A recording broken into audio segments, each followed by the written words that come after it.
Joining us right now on the Harbor One hotline, it is the U.S. Secretary of Labor, Marty Walsh. Do I have to call you Mr. Secretary? Is that how this works?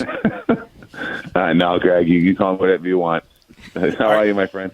I'm great. Are you by chance are you a fan of the band Cinderella? I don't really know them that well. Okay. They have a song which I think is appropriate for how I'm feeling right now talking to you.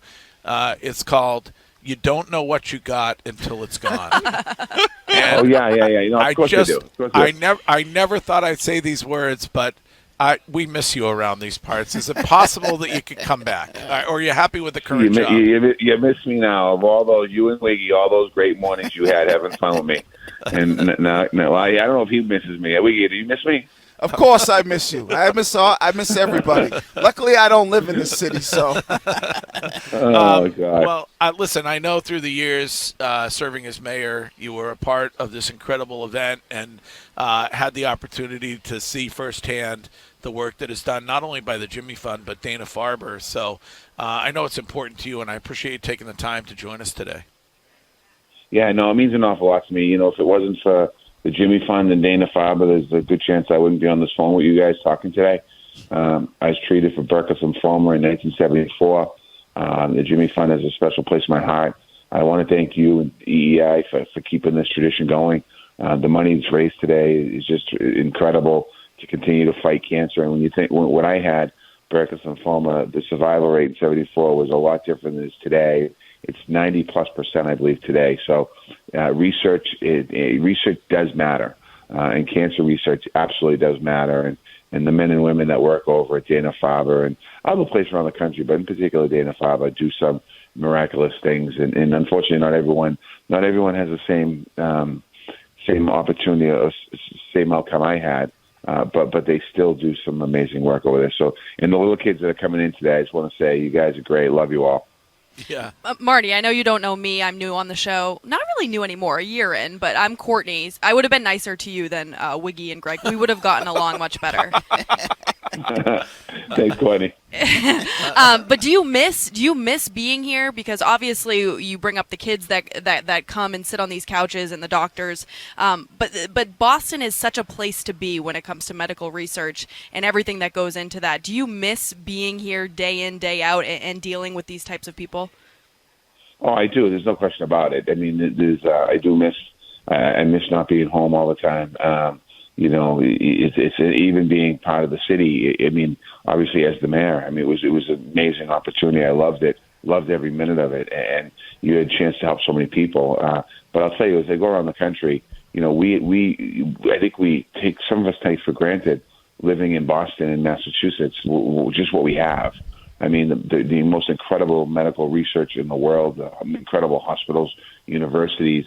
We really do have something special in Boston and in Massachusetts. And I think that, you know, if anyone questions that, just go around the country. And there's a great place around the country. I'm not taking anything away from any place, but we have everything within a 20-minute drive when we're in Massachusetts.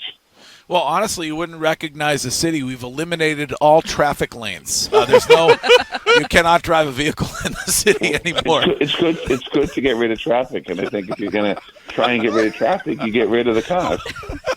I mean, what you ought to do is... I don't know if anyone heard the orange line is down. I mean, it's just... oh, my God. Can you imagine that? Listen, you were a laborer. Can you just... and by the way, the governor's going to join us later, so I'll share your thoughts with him. You were a laborer. Is it possible to do 5 years of work on the T in 30 days, Mr. Labor Secretary? Well, I'll tell you right now. I mean, you have to... Unfortunately, for the MBTA, which is an older system, you need to shut it down a bit and for blocks. And, you know, and I think that the governor's put together a good plan. And I think that, you know, the buses will work for a while. But if you want to fix the T, you got to shut it down. You can't change track while trains are running over it or trolleys are running over it. Unfortunately, that's what we have to do. I mean, and I think that, well, that's what the governor has to do, I should say. Unfortunately, you have to do that. And unfortunately, we're probably going to have more times in the future here that we're going to have to shut the T down. And I remember when I was a brand new state rep, I got money for 4 red line stations in Dorchester to renovate. They get shut down for a year and a half. There was bus service at the end when the construction was complete. People wanted to shut the stations down and keep the bus service because it was so efficient. But you have to shut it down, unfortunately. And I know it's a pain and it's difficult to get to work and things like that. But I think that we have a system. We have a system that needs major investment, and we have a system that needs major investment for a long time. And what we're doing is putting Band-Aids on a situation that needed to be fixed, and the governor's doing it. And he came up with a plan, and he's going to live with it. A lot of grief for a few months, I think. Yeah, if only I'm sorry, Gus. If only there was a period of about 2 years when nobody was really riding the T to work, we could have figured out a time during that time. But even that's probably what the T is going to ultimately need is a shutdown, not completely, but in certain lines to be able to do the work you need to do. Plus, it costs a lot of money, and President Biden passed an infrastructure law that's going to be able to help us invest in trains all across this country. So it's a perfect time to make the investments. How do you like the new job? Do you miss the old job? Or is this one mostly like, do you go to lunches and stuff, or like what's this job all about? Yes, what I'm doing a lot is traveling the country, talking to workers and companies about what's happening in our country. We're dealing a lot with what you guys talked about not too long ago. People working from Zoom, working from home, what the workplace is going to look like, looking at training workers for the jobs of the future. We were dealing with that in Boston. Well, a lot of these tech companies came to Boston. We were trying to figure out how do we create pathways for everyday people to kind of get a job in those places.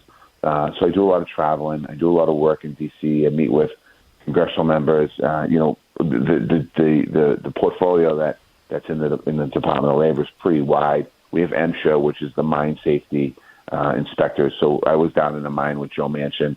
Last year. It was pretty amazing going down in a mine. I've been out in, Albuquerque, New Mexico for orphan oil wells, and I've been on, Native American reservations. Really, there's high unemployment there. And so we're trying to work in different pockets of the country, down in Alabama, Georgia, Arkansas, in the different channels. A lot of farms and workers down there with immigration, the H-2 programs, and then also, so there's a lot going on. But I do miss the old job. I mean, I miss the everyday bus hustle of Boston and being part of that. I love the development side of Boston. I love the development side. I love the challenges that we faced. I mean, it's a city, so we're going to face challenges, and I miss the team that I assembled. I assembled a great team. Most of them aren't there anymore. They've all gone on to great things, but I do miss it every day. The everyday stuff for the city. Well, what can we do can we do some kind of a deal to get you back or something?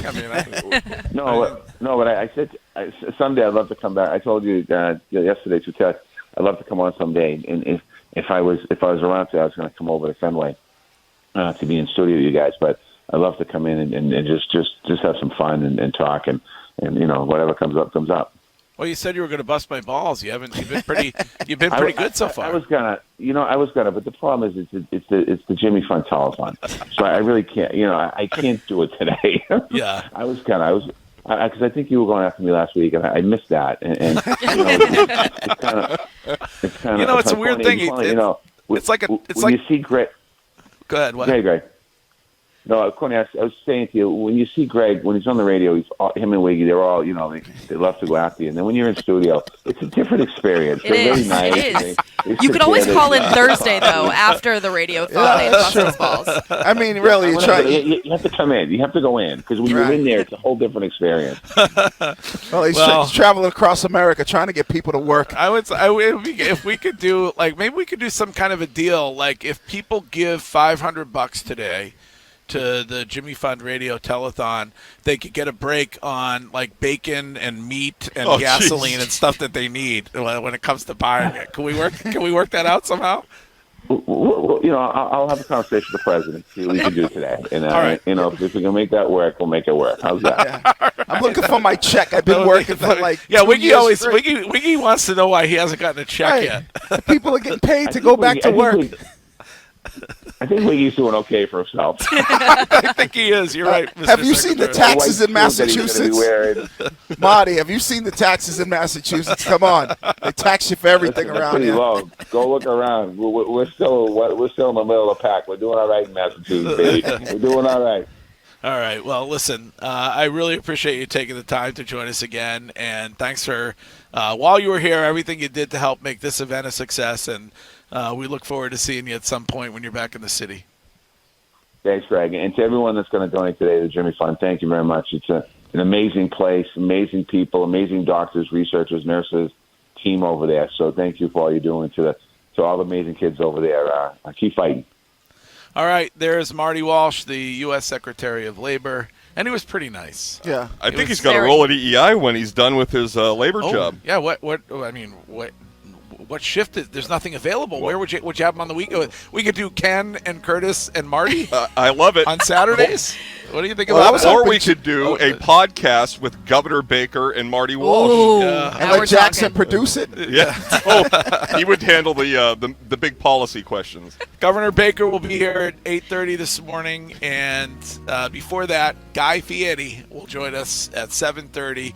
We are at Fenway Park, day number 1 of the 20th annual Jimmy Fund Radio Telethon to benefit the Jimmy Fund and Dana Farber. And if you have a moment or two to give today, please do so. Call 877-738-1234. You can text to give. Just text K-Cancer to 20222. That'll take you a minute, and that's a $25 donation. Or you can go to jimmyfund.org. We will be right back.